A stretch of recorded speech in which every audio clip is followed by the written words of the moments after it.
मध्ये आता थोड्या वेळात गावकरी आंदोलन करणार आहेत. मात्र खासदार बजरंग बाप्पा सोनवणे या ठिकाणी आलेले आहेत. बाप्पा, काय बोलाल? तुम्ही कुटुंबाशी बोललेले आहेत, भावना संतापाची गावकऱ्यांचा आणि कुटुंबाचा संताप आहे. अन्याय जो झाला आहे त्याच्या संदर्भात किंवा न्याय मिळत नाही त्याच्या संदर्भात पूर्ण गाव, प्रचंड परिसर आणि जिल्हा सुद्धा खूप संतापलेला आहे. या संतापलेल्या परिस्थितीमध्ये त्यांना अगदी टोकाचं पाऊल उचलून याच्यासाठी सांगण्यासाठी मी धनंजयला आलो, पण त्याची पण माझी भेट होत नाही.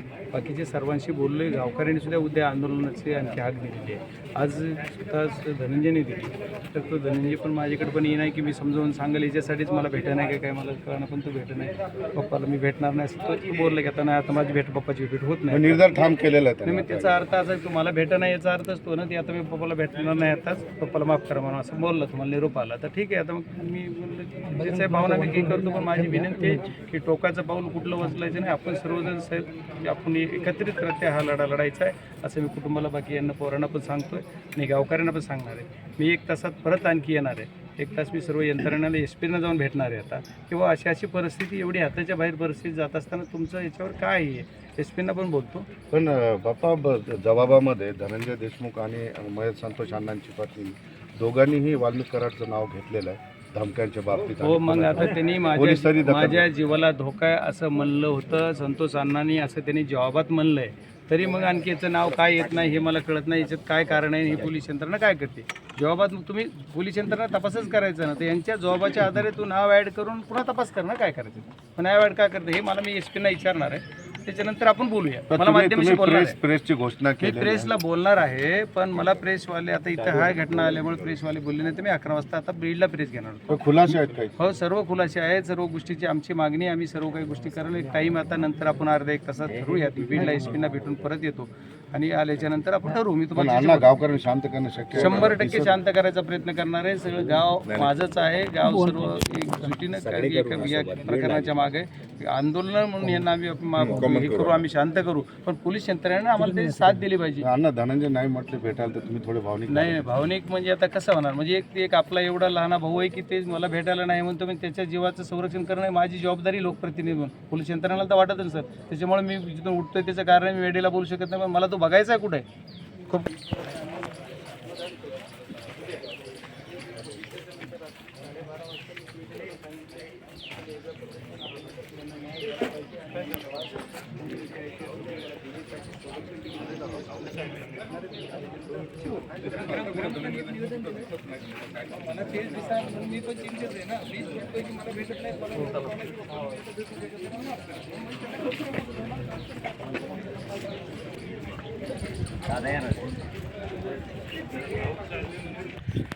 आपण पाहू शकतो हेच ते टावर आहे ज्यावर आपण चढण्याचा इशारा धनंजय देशमुख आणि त्यांच्या कुटुंबियांनी दिलेला आहे.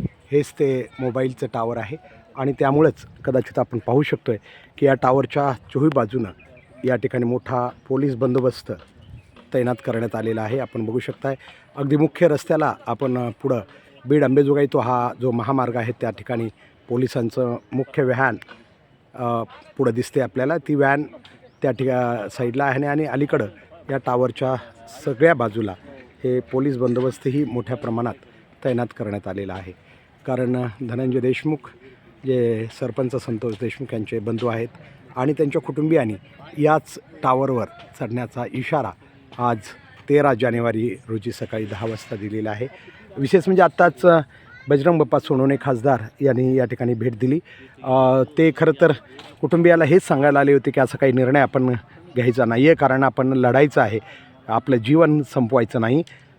यासाठी त्यांनी हा निर्धार म्हणजे एक त्यांना सांत्वनपर आणि एकतर पुढचा लढण्याचा निर्धार कुटुंबियांना देण्यासाठी ते आले होते. मात्र धनंजय देशमुख यांनी त्यांची भेट नाकारल्याचं कळतं आहे की माफ करा बाप्पा, मी भेटू शकत नाही असा निरोप त्यांनी दिल्यामुळं खासदार बजरंग बाप्पा सोनवणे यांनी तशी प्रतिक्रियाही पत्रकारांना दिलेली आहे. आणि पुन्हा आपण बघू शकतो की हाच तो टावर आहे ज्या ठिकाणी चढण्याचा इशारा या ठिकाणी धनंजय देशमुख आणि त्यांच्या कुटुंबियांनी आज दिलेला आहे.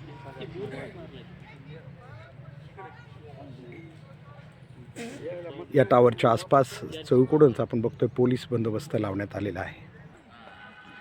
आपण पाहू शकतो या टावरच्या चोही बाजूनं पोलीस बंदोबस्त तैनात करण्यात आलेला आहे. त्या ठिकाणी पूर्ण सिक्युरिटी ठेवण्यात आलेली आहे पोलीस प्रशासनाच्या वतीनं. आणि विशेष म्हणजे आपत्कालीन वैद्यकीय ॲम्ब्युलन्सही काही आरोग्य विभागाच्या या ठिकाणी आणण्यात आलेल्या आहेत. मुख्य रस्त्यावर आपण पाहतोय पलीकडच्या बाजूला ही पोलीस व्हॅन, मोठी व्हॅन त्या ठिकाणी मुख्य रस्त्यावर आहे. ती बीड अंबेजोगाई हा महामार्ग आहे आपल्याला माहिती आहे. त्या ठिकाणी या ठिकाणी ही सगळी यंत्रणा तैनात करण्यात आलेली आहे. आपण पाहू शकतो या ठिकाणी हे टावरच्या एकदम समोर जे प्रवेशद्वार आहे टावरचं, या ठिकाणी हा विशेष पोलीस बंदोबस्त तैनात करण्यात आलेला आहे. मोठ्या प्रमाणात पोलीस त्या ठिकाणीही आपल्याला थांबलेले दिसत आहेत. तर या बाजूलाही आपण बघू शकतो ज्या ठिकाणाहून हा प्रवेशद्वार आहे त्या बाजूलाही मोठ्या प्रमाणात पोलीस तैनात करण्यात आलेले आहेत.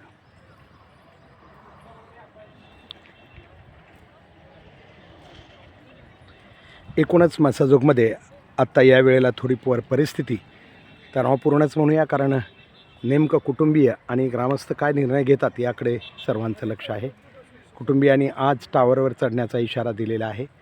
तर ग्रामस्थांनीही आम्ही आत्मदहन करू यातील प्रमुख मागण्या पुन्हा आपल्याला आम्ही या ठिकाणी विशद करतो. ज्या कुटुंबियांनी मागण्या केलेल्या आहेत त्यामध्ये पहिली मागणी आहे की एक फरार आरोपी आज बी कृष्ण आंधळे आज बी पोलिसांच्या ताब्यात नाही आहे, त्याला ताबडतोब पकडण्यात यावं.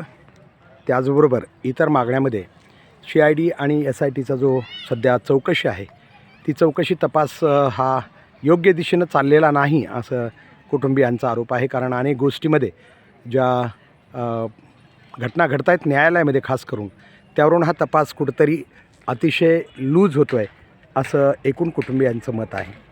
आणि यामुळंच त्यांनी आज हा इशारा दिलेला आहे. त्यामध्ये अनेक काही मागण्या दुसऱ्या आहेत की खास करून हत्येतील आरोपी आणि खंडणीतील आरोपी यांचा एकमेकाशी संबंध आहे असं कुटुंबियांचं म्हणणं आहे.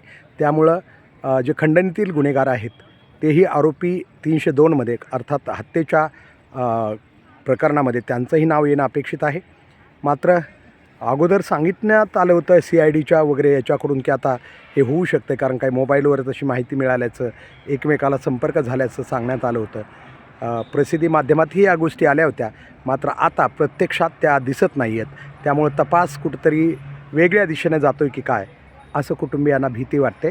आणि जर हे आरोपी गुन्हेगार ज्यांच्यासाठी महाराष्ट्र पेटलेला आहे ते जर पुन्हा सुटत असतील तर नेमक्या या सगळ्या आंदोलनाचा, या सगळ्या बाबींचा नेमका काय अर्थ घ्यायचा किंवा काय उपयोग आहे या लोकशाहीमध्ये, असाही कुठंतरी एक संदेश कुटुंबियाच्या वतीनं दिला जातो आहे की उपयोग काय आहे.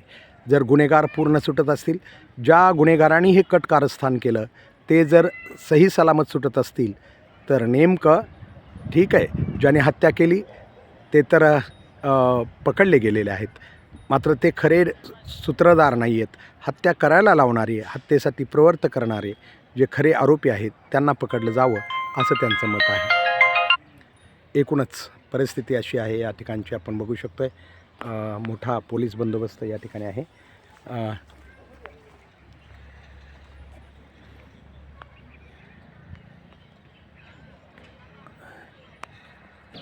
कुटुंबीय आपल्या मागणीवर ठाम आहेत. पोलीस बंदोबस्त आपण पाहू शकतो आहे, त्यांच्या घराच्या समोरचा हा पोलीस बंदोबस्त आहे आणि कुटुंबीय आपल्या मागण्यावर ठाम आहेत. अद्याप आत्ताच बघितलं असेल आनंदराज आंबेडकर येऊन गेले, त्याचबरोबर खासदार बजरंग सोनवणे यांनीही या ठिकाणी भेट दिलेली आहे. त्यांनीही कुटुंबाला असं निर्णय घेऊ नये अशा प्रकारची विनंती केलेली आहे. मात्र कुटुंबीय आपल्या या निर्णयावर ठाम. आपण बघू शकतो हा कुटुंबाचा आक्रोश आज बी या ठिकाणी दिसतो. हा कुटुंबाचा आक्रोश थांबलेला नाही. 35 दिवसानंतरही आपण आक्रोश बघू शकतो. तब्बल 35 दिवस होऊन गेलेले आहेत, मात्र हा आक्रोश अद्याप थांबलेला नाही. या आहेत सरपंच संतोष देशमुख यांच्या पत्नी, ज्या गेली 35 दिवसापासून त्यांच्या डोळ्याचा हा अश्रू तुटलेला नाही. आपण बघू शकतो की सतत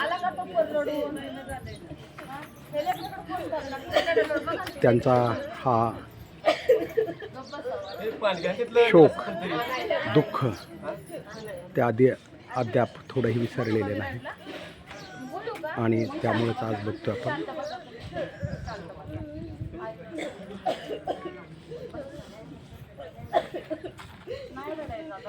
कन्या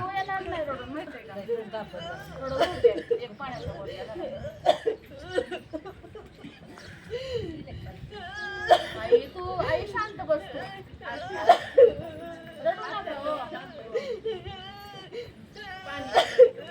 आपण बघू शकतो हा कुटुंबाचा आक्रोश.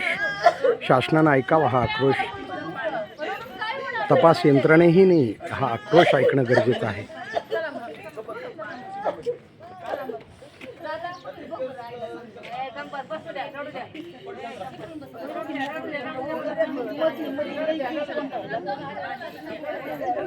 आज कुटुंबियांनी इशारा दिला होता टावरवर चढण्याचा, त्यामुळे हा पोलीस बंदोबस्त या घराच्या दारात आहे. कुटुंबियाचं मत आहे की या हत्ये प्रकरणामध्ये हत्या आणि खंडणी या दोन्हीतील जे आरोपी आहेत ते एकच असल्याचं कुटुंबियाचं मत आहे. त्यामुळं त्यांच्यावर हत्येच्या कलमानुसारच गुन्हा दाखल झाला पाहिजे. मात्र तसं होताना दिसत नाही आहे तपास यंत्रणेमध्ये. त्यामुळं कदाचित त्यांनी हा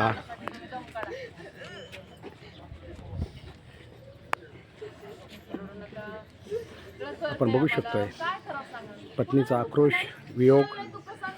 गेली 35 दिवसांहून अधिक काळ हा सुरू आहे, थांबलेला नाही. तपास यंत्रणा, या देशाचं, या राज्याचं सरकार, या सगळ्यांनी हे अश्रू, हे दुःख पाहणं गरजेचं आहे.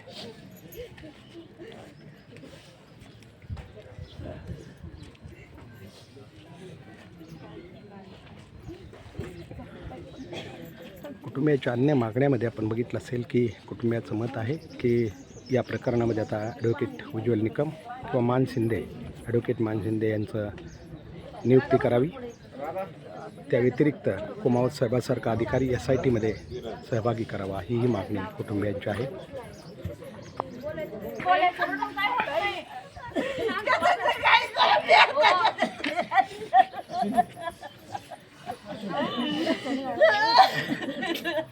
आम्हाला बी कळतंय हो अश्विनी, पण तुम्ही रडू नका हो.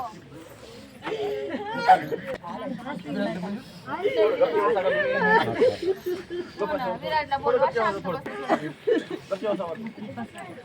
नका हो, लेकरू बघा ना काय म्हणते बघा, लेकराकडे बघा थोडं. काय होते सांगा बरं. काय मिळालं का? आला का तो परत? आला का?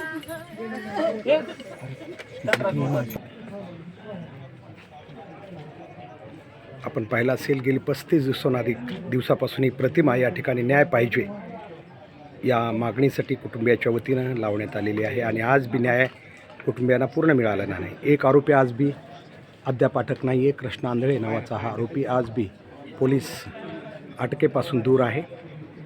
तर कुटुंबियांच्या मागण्या काही या न्यायाच्या प्रतीक्षेत आहेत. त्यामध्ये विशेषतः त्यांचं म्हणणं आहे की जो हत्या झालेली आहे आणि खंडणी या दोन्ही गुन्ह्यातील आरोपी एकमेकाशी परस्पर संबंध आहे.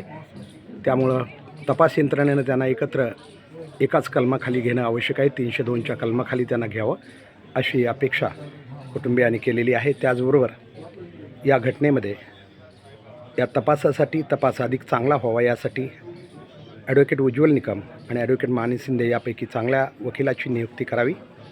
कुमावत साहेबासारखा एक कर्तव्यदक्ष अधिकारी या ठिकाणी SITमध्ये घ्यावा अशा काही मागण्या आहेत. आणि विशेष म्हणजे अपडेट्स जे आहेत SIT असेल किंवा CIDची जी काही अपडेट्स आहेत तपासाच्या त्या कुटुंबियांना अजिबात देण्यात आलेल्या नाहीत. याबद्दलही कुटुंबियांनी आक्षेप नोंदवून आज 13 जानेवारी रोजी या त्यांच्या निवासस्थानाच्या जवळ असलेल्या मोबाईल टावरवर कुटुंबासह चढण्याचा इशारा दिलेला आहे. आणि त्याच अनुषंगानं आपण बघतो आज हे सगळं ग्रामस्थ आणि पोलीस प्रशासन या ठिकाणी सतर्क आहे. पोलीस मोठ्या प्रमाणात तैनात केलेले आहेत. टावरच्या बाजूने आत्ताच आपण पाहिलं मोठ्या प्रमाणात पोलीस बंदोबस्त ठेवण्यात आलेला आहे. मीडियाकर्मी मोठ्या प्रमाणात आज आलेले आहेत, कारण आज एक विशेष घटना या ठिकाणी या कुटुंबियाच्या वतीनं दिलेला इशारा या पार्श्वभूमीवर सर्वच मीडियाचे लोक मोठ्या संख्येने या ठिकाणी आलेले आपल्याला दिसत आहेत. एकूणच सकाळच्या सत्रामध्ये आपण बघितलं असेल, थोड्या वेळापूर्वी आनंदराज आंबेडकर आणि खासदार बजरंग सोनवणे या दोघांनी भेटी देऊन कुटुंबियांना असं काही निर्णय घेऊ नये, कारण आपण लढाऊ आहोत, छत्रपती शिवरायांचे वंशज आहोत, त्यामुळं आपण खंबीर आणि शूरतेनं या प्रकरणात न्याय मागू किंवा लढू असं त्यांनी सांगितलं आहे आणि असा निर्णय घेऊ नये अशी विनंती या दोघांनी सकाळीच केलेली आहे.